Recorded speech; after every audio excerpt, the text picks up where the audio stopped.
Good afternoon and Merry Christmas. My name is Shelly Ann, photographer of Lucent Life Photography, and it's been quite a few months since I last posted a video. And again, I apologize. It's been kind of a hard few months for me, to be honest with you. I've gone through some kind of physical issues. I've had some mobility issues, which kind of got in the way of some plans to make some videos and to do some traveling. I had really big dreams of shooting large format photography in Jamaica. I was thinking of bringing a little bit of expired microphotos. Let me make sure it's in focus. Which is looks like it's infrared film. It expired like 20 years ago, but we'll try it out. I was thinking of bring a couple sheets of this. And most importantly, and probably the easiest, is that I was thinking about bringing some quick loads and ready loads of Kodak Ektachrome, Provia, and Astia, which I picked up on eBay. As I mentioned earlier, due to illness, I had to cancel it, but I managed to shoot 4 sheets of Kodak Ready Load and Fuji Quick Load just to see what it looked like. And it has given me goals of shooting something more locally. Introduced in the early 90s, Quick Load and Ready Load film allowed large format sheet film users to carry single sheets of film in a protective envelope to be shot and remain protected in that envelope until ready for processing. Both Kodak and Fujifilm made holders for single-use film. I've read that both holders can use both brands of film interchangeably.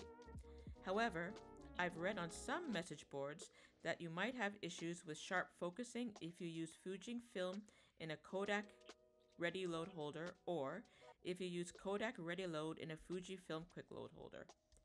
I have the Polaroid holder that was used for old Polaroid peel-apart films for 4x5, and I haven't seen a problem so far. However, I don't have the ability to scan 4x5 film yet as I have a Epson V600. I'm going to have to get a professional scan to get a true sense of the results. Now, I have the Polaroid holder. There were 2 different types made, the Polaroid 545, which was fully metal, and the 545i, which was plastic. Functionally speaking, they are both identical. As I mentioned earlier, it was used specifically for Polaroid Instant Film, which was available until 2005. However, they can be used for Kodak and Fujifilm single-use film.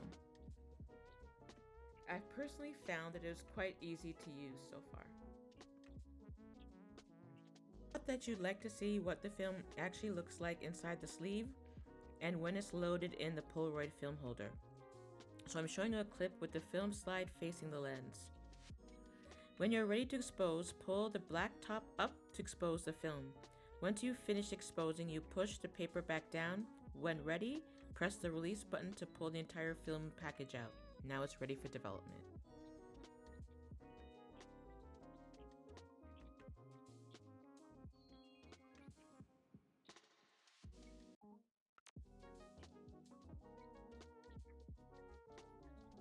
Discontinuation.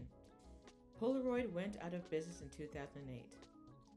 Since Polaroid were the ones who packaged the Ready Load film for Kodak, once they went belly up, so did the Kodak Ready Load films.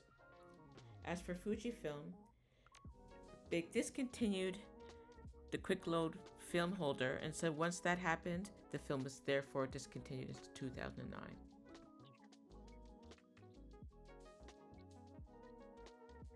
Format photography is a very, how should I put it, labor-intensive form of photography, particularly if you're coming from digital. Luckily, I've been shooting medium format for some time, so making the transition wasn't as stark as it might be for some. It has been a learning curve, however. But so far, I like it a lot. I have to say, using the old-fashioned film holders makes it a bit more time-consuming. With the quick load film, it makes it so much easier. It is way lighter, worlds away lighter than carrying the old-fashioned holders. It is cleaner, and it helps you keep the negatives dust-free. It allows you to carry and shoot a large variety of emulsions. It would make traveling with film a breeze. That actually makes shooting large format a more pleasurable experience, and I wish they still made this, even though I understand why they don't anymore. I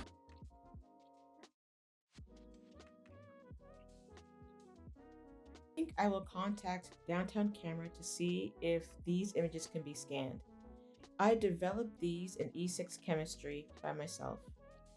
Um, I do like the results. Given the age of the film and the fact that in two cases at Bayfront Park in Hamilton, the exposure was incorrect. Even in those cases, the color hasn't shifted that much. I do find that slide film does age better than print film, even if you have to nail exposure.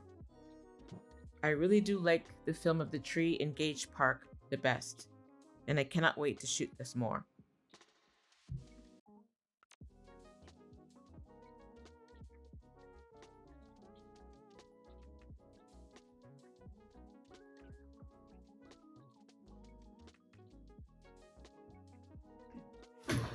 So, I really have to say that I do enjoy shooting large format photography, and I want to get into it a little bit more when I get a chance.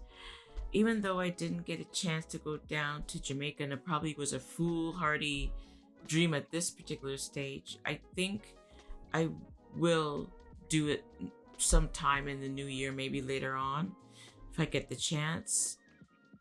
But to begin with, I think I'll start with shooting in and around where I live, maybe in the Niagara region. There's a lot of interesting history here. This is one of the oldest regions in Canada, so I'll see what I can dig up and take some large format pictures of. As for shooting quick load and ready load film, I've bought quite a bit of it, so I will be shooting more of it.